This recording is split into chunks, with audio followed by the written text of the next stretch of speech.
ঈদযাত্রায় ঘরমুখো মানুষের চাপ শিমুলিয়ায় হুড়োহুড়ি করে যে যার মতো উঠছেন ফেরিতে। হেঁটেই গন্তব্যে চলেছেন অনেকেই। উত্তরাঞ্চলগামী গাড়ির চাপে মহাসড়কেও যানজট।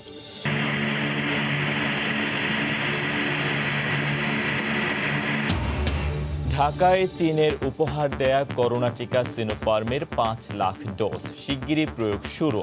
জুন জুলাই থেকে নিয়মিত ভ্যাকসিন দেবে বেইজিং।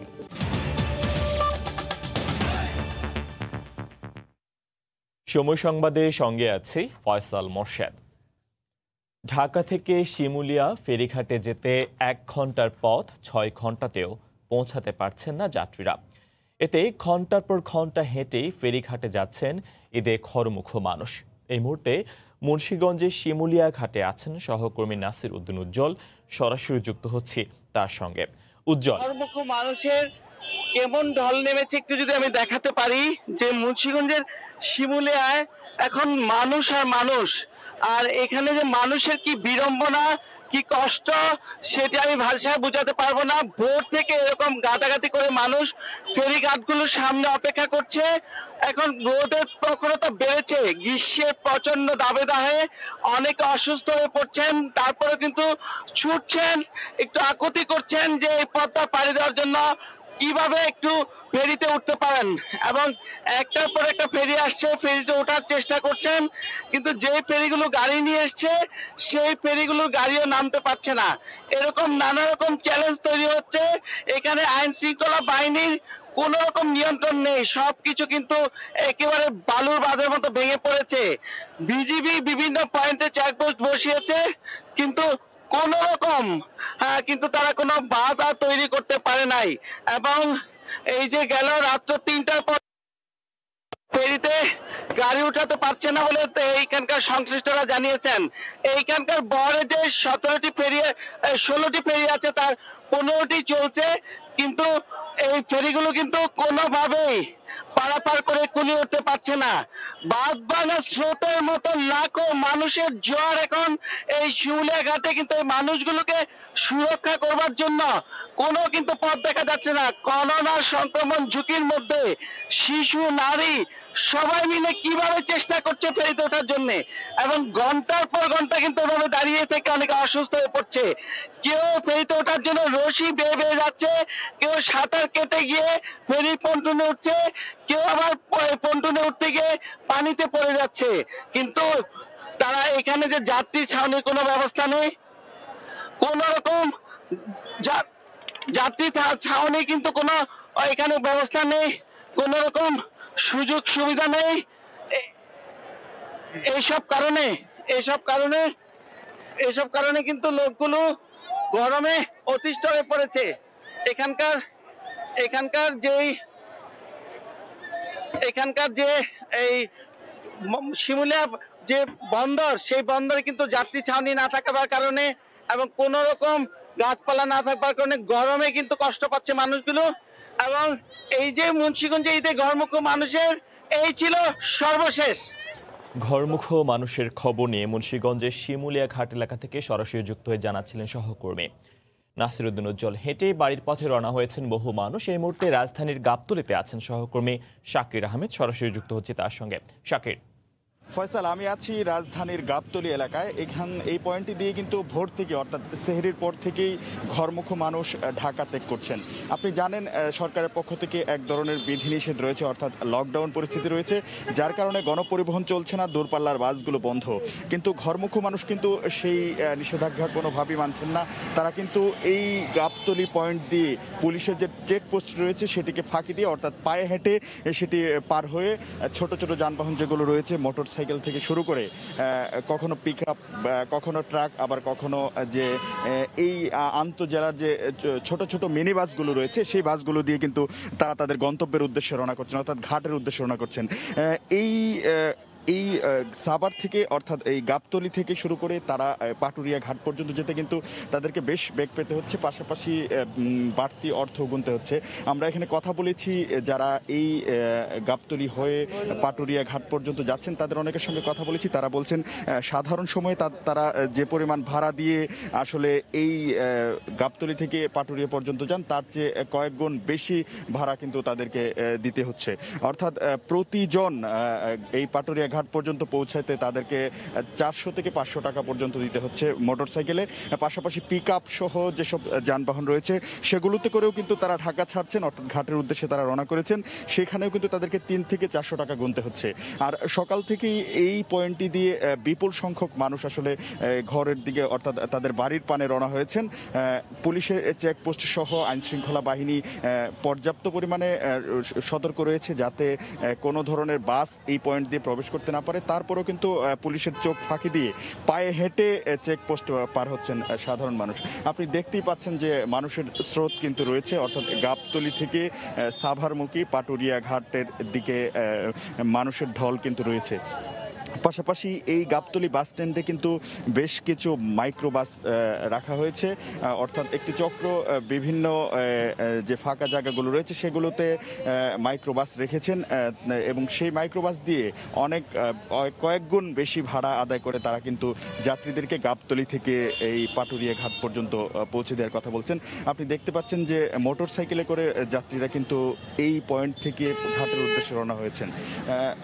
ফয়সাল, আরেকটি বিষয় আপনাকে জানিয়ে রাখি যে সরকারি ছুটি যেহেতু শুরু হবে সেটিকে কেন্দ্র করেও কিন্তু এক ধরনের আরও চাপ বাড়বে বলে আশঙ্কা করছেন এখানে যারা দায়িত্ব পালন করছেন, আইন শৃঙ্খলা বাহিনীর সদস্য থেকে শুরু করে সকলে কিন্তু সেটিও বলছেন যে তারা আরও চাপ বাড়বে, অর্থাৎ আরও বিপুল সংখ্যক মানুষ কিন্তু বাড়ির উদ্দেশ্যে রওনা হবেন।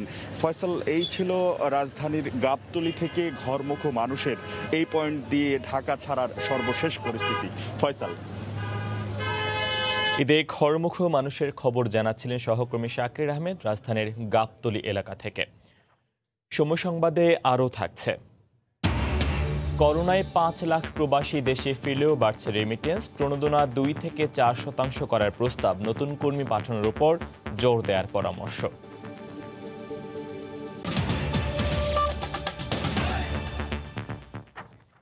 এবারে করোনা প্রসঙ্গ।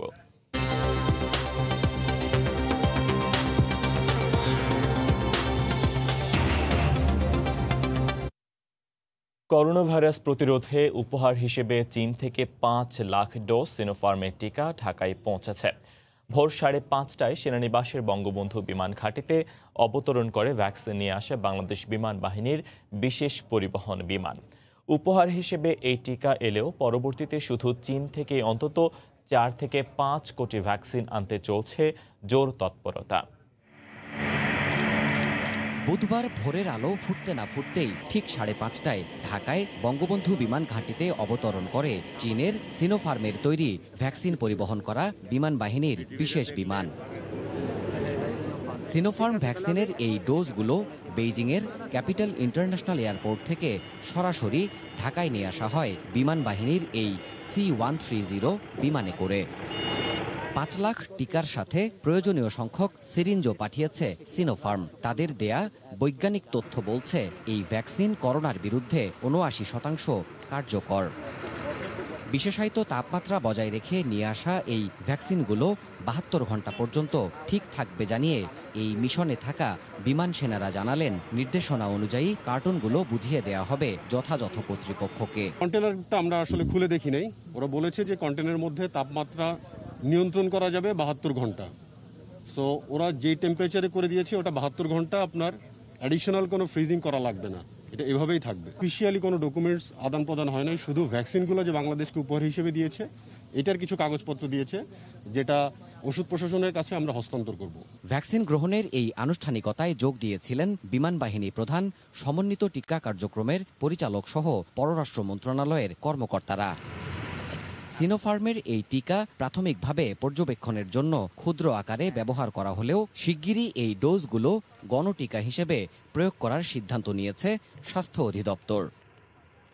অক্সফোর্ড অ্যাস্ট্রাজেনেকার বাইরে বাংলাদেশ এই প্রথম বিকল্প উৎস থেকে চীনের সিনোফার্মের ভ্যাকসিন বাংলাদেশে নিয়ে এলো। উপহার স্বরূপ এই ভ্যাকসিনগুলো এলেও পরবর্তীতে আরও বড় আকারে এই চীনের সিনোফার্মের ভ্যাকসিন বাংলাদেশে নিয়ে আসার জোর চেষ্টা চালাচ্ছে সরকার। দেবাশিস রায়, সময় সংবাদ, ঢাকা। চট্টগ্রামে মিতু হত্যাকাণ্ডে স্বামী সাবেক এসপি বাবুল আক্তারকে নতুন মামলায় আজ গ্রেফতার দেখাবে পিবিআই। এ ব্যাপারে আদালতে করা হবে আবেদন। চট্টগ্রামের পিবিআই কার্যালয়ের সামনে থেকে বিস্তারিত জানাচ্ছেন সহকর্মী কমল দে। ভারতীয় নাগরিক এনজিও ব্যক্তিত্ব গায়ত্রী দেবীর সাথে মূলত পরকীয়া প্রেমের জের ধরেই সাবেক পুলিশ সুপার বাবুল আক্তার তার স্ত্রী মাহমুদা বেগম মিতুকে হত্যা করেছে এবং এই হত্যাকাণ্ডে কিলিং মিশনে দেওয়া হয়েছিল ৩ লাখ টাকা। গত সোমবার বাবুল আক্তারের দু বন্ধু সাইফুল ইসলাম সহ আরেকজন আদালতে ১৬৪ ধারা এই বিষয়ে স্বীকারোক্তিমূলক জবানবন্দি দিয়েছে। মূলত বাবুল আক্তারের হয়ে এই ৩ লাখ টাকা সাইফুল যে কিলিং মিশনের প্রধান মুসার তার আত্মীয় হাতে পৌঁছেছিল। এরপরে তারা সেই টাকা থেকেও পিস্তলটি কিনেছে। মূলত বাবুল আক্তার ২০১২ সালের পরে অতিরিক্ত পুলিশ সুপার হিসেবে কক্সবাজার যাওয়ার পরে সেখানে তাদের ভারতীয় নাগরিক এবং এনজিও ব্যক্তিত্ব গায়ত্রীর সাথে প্রেম হয়। ২ থেকে ৩ বছর তাদের সেই প্রেম চলে। ২০১৫ সালের দিকে সে বিষয়টি তার স্ত্রী মিতু বেগমের কাছে প্রকাশ হয়ে পড়ে। এরপর ২০১৫ সালে মিতু সেই বাবুল আক্তারের একটি মোবাইল হাতে পায় এবং সেখানে গায়ত্রীর SMS-গুলি দেখতে পায়। এই SMS-এর জের ধরে দুপক্ষের মধ্যে এই বিরোধ শুরু হয় এবং বিরোধের এক পর্যায়ে কিন্তু বলা হয় বাবুল আক্তার স্ত্রী মাহমুদা বেগম মিতুকে নির্যাতন শুরু করে এবং ২০১৬ সালের ৫ই জুন সকালে চট্টগ্রামের জিসির মোড়ে যে গুলি এবং ছুরিকাঘাত করে মিতুকে হত্যা করা হয়েছিল। প্রথম পর্যায়ে এটি কিন্তু জঙ্গিদের কাজ বলে ধারণা করা হয়েছিল, কারণ বাবুল আক্তার কিন্তু তেমনটি ধারণা দিয়েছিলেন, কারণ তিনি জঙ্গিবাদ বিরোধী বেশ কিছু অভিযানও পরিচালনা করেছেন। পরবর্তীতে কিন্তু বাবুল আক্তারের শ্বশুরের পক্ষ থেকে বাবুল আক্তারকে করা হয় এই হত্যাকাণ্ডের জন্য। তারা বলেছে বাবুল আক্তারের ইন্ধনে এই হত্যাকাণ্ড হয়েছে।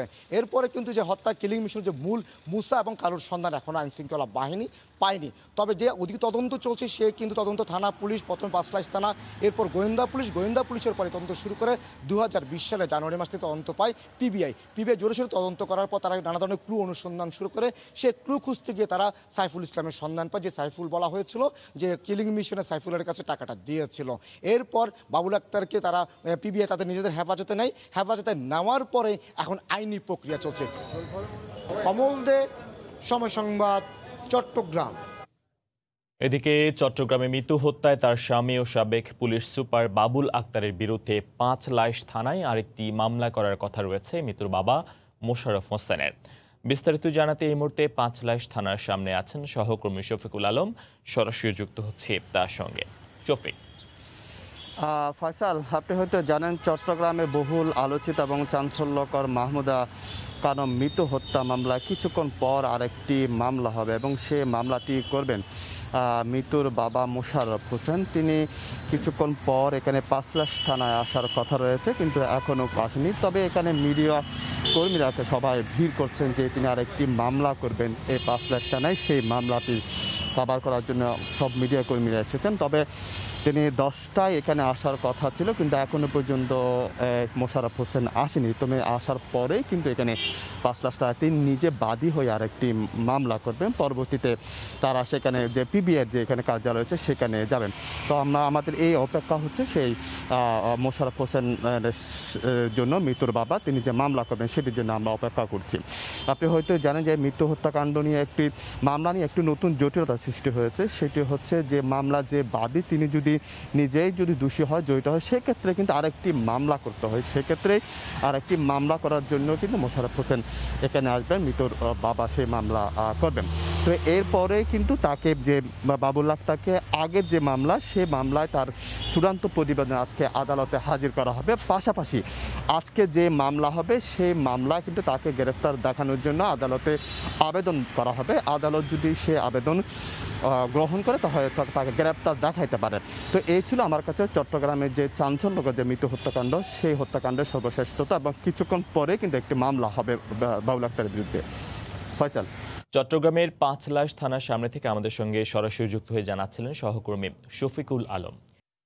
কোভিড মহামারীতে চাকরি হারানোর পাশাপাশি প্রায় ৫ লাখ প্রবাসী কর্মী দেশে ফিরতে বাধ্য হওয়ার পরও বাড়ছে রেমিটেন্স প্রবাহ। এই ধারা অব্যাহত রাখতে প্রবাসী আয়ে 2% প্রণোদনা বাড়িয়ে 4% করার চিন্তাভাবনা করছে সরকার। এই সংক্রান্ত প্রস্তাব অর্থ মন্ত্রণালয়ে পাঠানো হয়েছে। প্রসূন আশিসের রিপোর্ট। গত বছরের মার্চে বিশ্বব্যাপী কোভিড মহামারী দেখা দিলে বিভিন্ন দেশ থেকে চাকরি হারিয়ে দেশে ফিরতে শুরু করেন প্রবাসী বাংলাদেশিরা। এ অবস্থায় রেমিটেন্স প্রবাহে ধস ঠেকাতে 2019-20 অর্থবছর থেকে প্রবাসী আয়ে 2% প্রণোদনা দেওয়া হয়। এতে অনেকটা ঘুরে দাঁড়ায় রেমিটেন্স প্রবাহ। 2018-19 অর্থবছরের তুলনায় 19-20 অর্থবছরে রেমিটেন্স আসে $180 কোটি বেশি। অপরদিকে প্রায় 5 লাখ প্রবাসী ফেরত আসার পরও চলতি অর্থবছরের প্রথম 10 মাসেই রেমিটেন্স এসেছে $2066 কোটি, যা গত অর্থবছরের তুলনায় প্রায় $250 কোটি বেশি। সরকারের দেয়া প্রণোদনা সহ কয়েকটি কারণে এটা বেড়েছে বলে মনে করেন পররাষ্ট্রমন্ত্রী।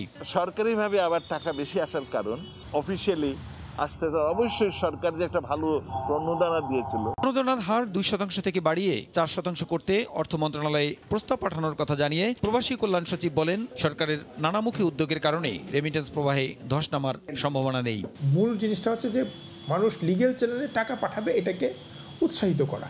আমাদের লোকজন যে লেভেলে কাজ করেন তারা ওইভাবে কর্মহীন হন নাই, তারা তাদের পুঁজির শেষটুকু পাঠিয়েছেন। এই জন্যই আমি মনে করি যে এই কথাটা ঠিক না। তবে প্রণোদনা বাড়িয়ে রেমিটেন্স প্রবাহ ধরে রাখা সঠিক পদক্ষেপ নয় দাবি করে খাদ্য নিরাপত্তা সহ জরুরি খাতে অর্থ ব্যয়ের তাগিদ দেন বিশেষজ্ঞরা। যতদিন পর্যন্ত করোনার এই প্রভাব আছে ততদিন পর্যন্ত হুন্ডি না হয়ে যে অর্থটা অফিসিয়াল চ্যানেলে আসছে সেটা আসতে থাকবে। আমি মনে করি না যে এখন এই বছর 4%-এর প্রণোদনা দিয়ে রেমিটেন্স প্রবাহ ধরে রাখার জন্য এটা একটা উপযুক্ত পদক্ষেপ। করোনা সংকট কেটে যাওয়ার পরও অবৈধ পথে রেমিটেন্স আসা বন্ধে উদ্যোগ নেওয়ারও পরামর্শ দেন বিশেষজ্ঞরা।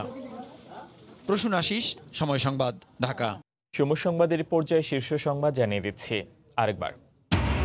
ঈদযাত্রায় ঘরমুখো মানুষের চাপ। শিমুলিয়ায় হুড়োহুড়ি করে যে যার মতো উঠছেন ফেরিতে, হেঁটে গন্তব্যে চলেছেন অনেকেই। উত্তরাঞ্চলগামী গাড়ির চাপে মহাসড়কেও যানজট।